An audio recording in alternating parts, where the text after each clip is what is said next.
В любой сфере, в том числе и в медицине, одним из показателей слаженной работы является преемственность поколений. Пример трудовой династии врачей – это семья Ломаревых из Ленского района. Светлана Болеева продолжит. Сегодня медицинская династия Ломаревых более 55 лет отдана служению людям. Ломарева Нина Петровна, мама нашей героини, родилась в 1931 году в Оренбургской области. После окончания Оренбургского медицинского института в 1955 году по собственному желанию переехала в Якутию. Осенью 1958 года Нина Петровна перебралась в Ленск. Работала заведующей родильного отделения. В 60-е годы работала заведующей терапевтического отделения. А позже была назначена заместителем главного врача по лечебной части.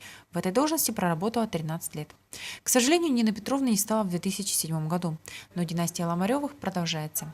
В Ленской больнице трудится дочь Нины Петровны, Людмила Петровна, которая тоже, как и ее мама, выбрала профессию врача, а именно терапевта. Здесь же, в Ленске, вышла замуж и осталась уже насовсем. 10 лет проработала участковым терапевтом, потом была назначена заведующей поликлиники. А с 1997 года Людмила Ломарева и по сей день является заместителем главного врача по клинико-экспертной работе.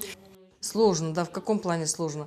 В том плане, что ты начинаешь судить всех, да, вот ты берешь амбулаторную карту, ты даешь оценку, проводишь экспертизу качества медицинской помощи, да, оцениваешь, начиная там от обследования, лечения, там, как собраны жалобы, анамнез и все такое далее, и выставляешь какой-то определенный диагноз.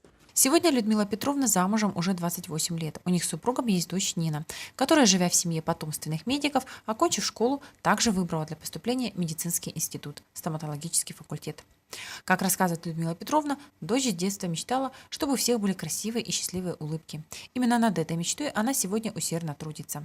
Закончив университет и получив диплом, Нина пошла дальше. Сегодня она работает в престижной новосибирской клинике Dental Service. Таким образом, семейная династия Ломаревых будет продолжена и дальше. Светлана Болеева, Денис Семенов, НВК Саха, Ленск.